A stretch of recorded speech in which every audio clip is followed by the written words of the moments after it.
Chapter 17. He turned back to his campsite and looked to the wreckage. He had a lot to do. Rebuild his shelter, get a new fire going, find some food or get ready to find some food, make weapons, and he had to work slowly because his ribs hurt. First things first, he tried to find some dry grass and twigs, then peeled bark from a nearby birch to shred into a fire nest.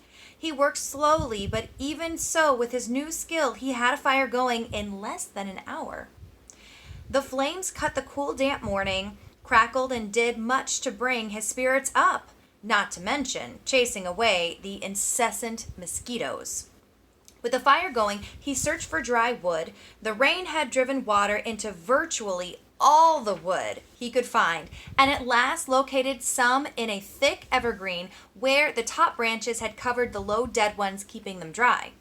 He had great difficulty breaking them, not being able to pull much with his arm or chest muscles, but finally got enough to keep the fire going all day and into the night. With that he rested a bit, eased his chest, and then set out about getting a shelter squared away. Much of the wood from his original wall was still nearby, and up in the back of the ridge he actually found a major section of the weave still intact. It was still put together.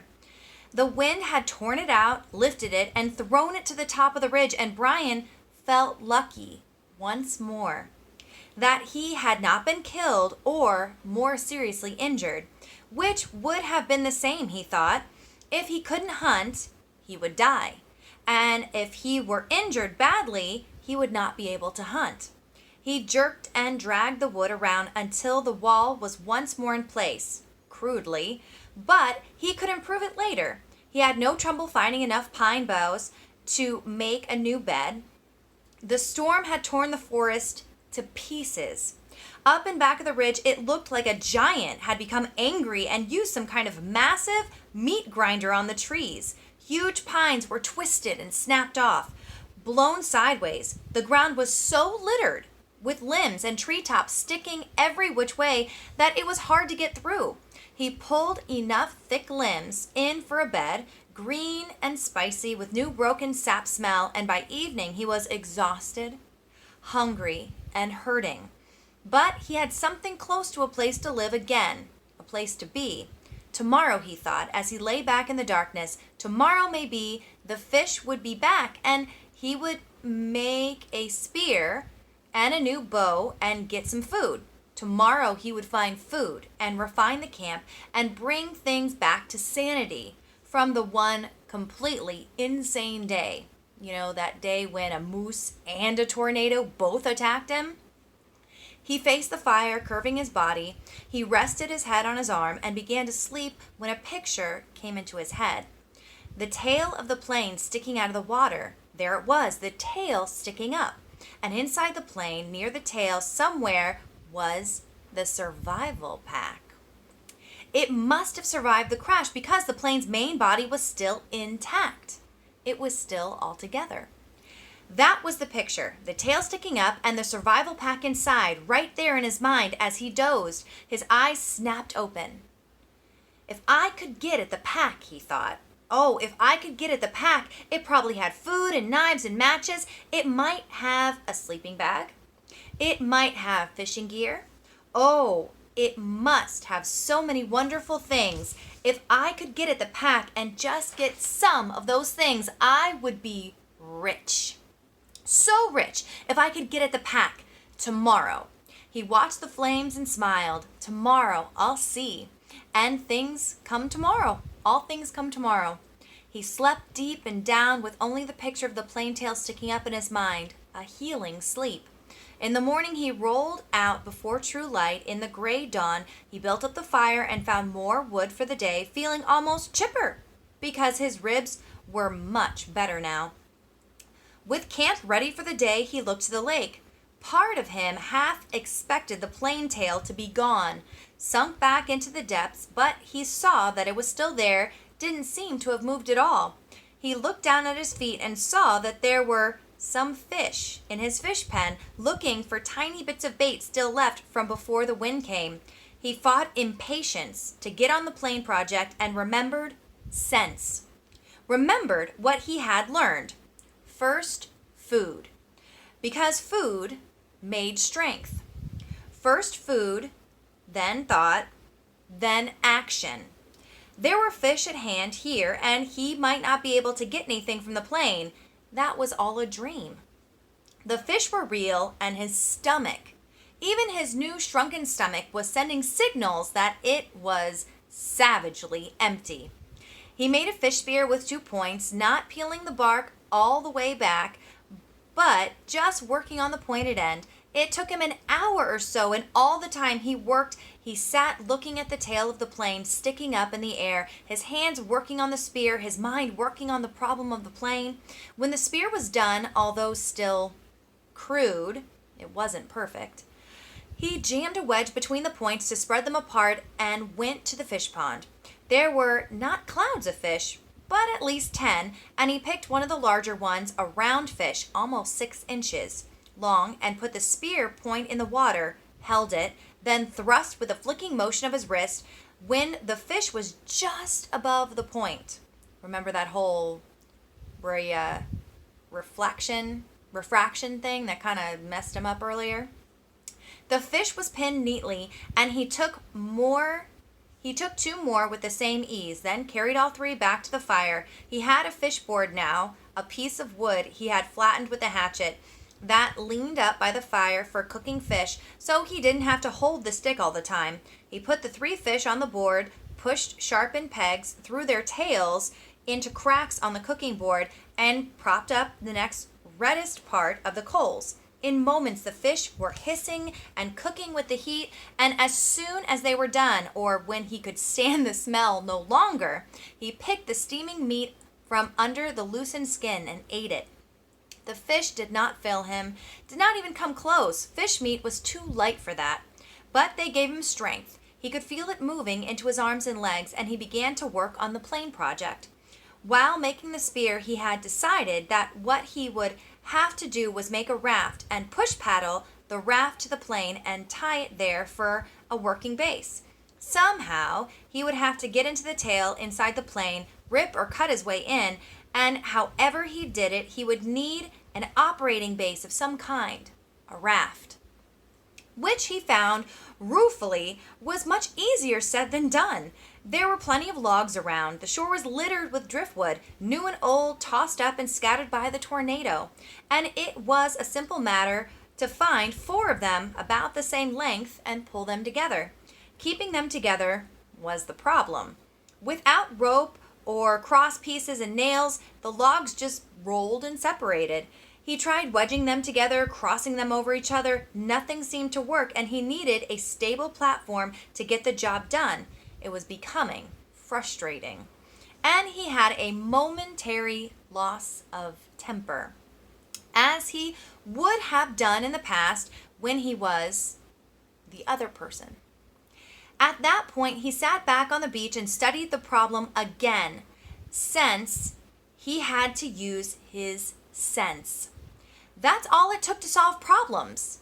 Just sense. It came then. The logs he had selected were smooth and round and had no limbs. What he needed were logs with limbs sticking out. Then he could cross the limbs of one log over the limbs of another log and weave them together, as he had done with his wall, the food shelf cover, and the fish gate. He scanned the area above the beach and found 4 dry treetops that had been broken off by the storm. These had limbs, and he dragged them down to his work area at the water's edge and fitted them together.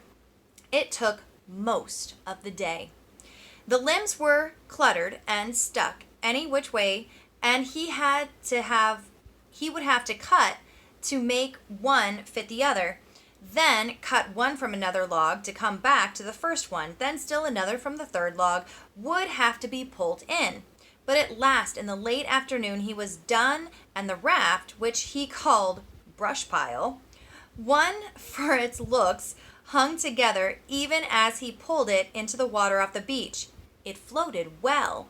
If low in the water, and in the excitement, he started for the plane. He could not stand on it, but would have to swim alongside it.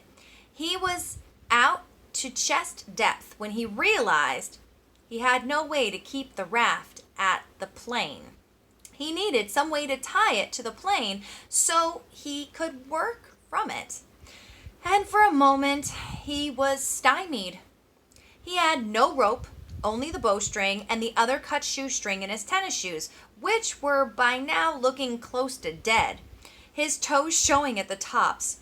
Then he remembered his windbreaker, and he found the tattered part he used for the arrow pouch. He tore it into narrow strips and tied them together to make a rope or tie down about 4 feet long. It wasn't strong. He couldn't use it to pull a Tarzan and swing from tree, but it should hold the raft to the plane. Once more, he slid the raft off the beach and out into the water until he was chest deep. He had left his tennis shoes in the shelter, and when he felt the sand turn to mud between his toes, he kicked off the bottom and began to swim. Pushing the raft, he figured, was about like trying to push an aircraft carrier. All the branches that stuck down into the water dragged and pulled, and the logs themselves fought any forward motion, and he hadn't gone 20 feet when he realized that it was going to be much harder than he thought to get the raft to the plane. It barely moved, and if he kept going this way, he would just about reach the plane at dark. He decided to turn back again, spend the night, and start early in the morning, and he pulled the raft once more onto the sand and scraped it dry with his hand. Patience. He was better now, but impatience still grounded him a bit, so he sat at the edge of the fish pond with the new spear and took 3 more fish, cooked them up, and ate them, which helped to pass the time until dark. He also dragged in more wood, endless wood, and then relaxed and watched the sun get over the trees in the back of the ridge. West, he thought. I'm watching the sun set in the west. And that way was north, where his father was, and that way was east, that way south, and somewhere to the south and east his mother would be. The news would be on the television. He could visualize more easily his mother doing things than his father because he had never been where his father lived now. He knew nothing about how his mother lived. She would have the small television on the kitchen counter on and be watching the news and talking about how awful it was in South Africa or how cute the baby in the commercial looked. Talking and making sounds, cooking sounds. He jerked his mind back to the lake. There was great beauty here, almost unbelievable beauty. The sun exploded the sky, just blew it up with the setting color, and that color came down into the water of the lake, lit the trees, amazing beauty, and he wished he could share it with somebody and say, look there and over there and see that. But even alone it was beautiful, and he fed the fire to cut the night chill. There it is again, he thought, the late summer chill to the air, the smell of fall. He went to sleep thinking a kind of reverse question. He did not know if he would ever get out of this, could not see how it might be, but he did somehow get home and go back to living the way he lived. Would it be just the opposite? Would he be sitting watching television and suddenly think about the sunset up in the back of the ridge and wonder how the color looked in the lake? Sleep. In the morning, the chill was more pronounced, and he could see tiny wisps of vapor from his breath. He threw wood on the fire and blew until it flamed, then banked the flames at last and went down to the lake. Perhaps because the air was so cool, the water felt warm as he waded in. He made sure the hatchet was still at his belt and the raft still held together, then set out pushing the raft and kick swimming toward the tail of the plane. As before, it was very hard going. Once an eddy of breeze came up against him, and he seemed to be standing still, and by the time he was close enough to the tail to see the rivets in the aluminum, he had pushed and kicked for over 2 hours. He was nearly exhausted and wished he had taken some time to get fish or a fish or two and have breakfast. He was also wrinkled as a prune and ready for a break. The tail looked much larger when he got next to it, with a major part of the vertical stabilizer showing and perhaps half the elevators. Once a short piece of the top of the fuselage Only a short piece of the top of the fuse line, the plane's body toward the tail, was out of the water, just a curve of aluminum, and at first he could see no place to tie the raft, but he pulled himself along the elevators to the end, and there he found a gap that went in up by the hinges where he could feed his rope through. With the raft secure, he climbed on top of it and lay on his back for 15 minutes, resting and letting the sun warm him. The job, he thought, looked impossible. To have any chance of success, he would have to be strong when he started. Somehow, he had to get inside the plane.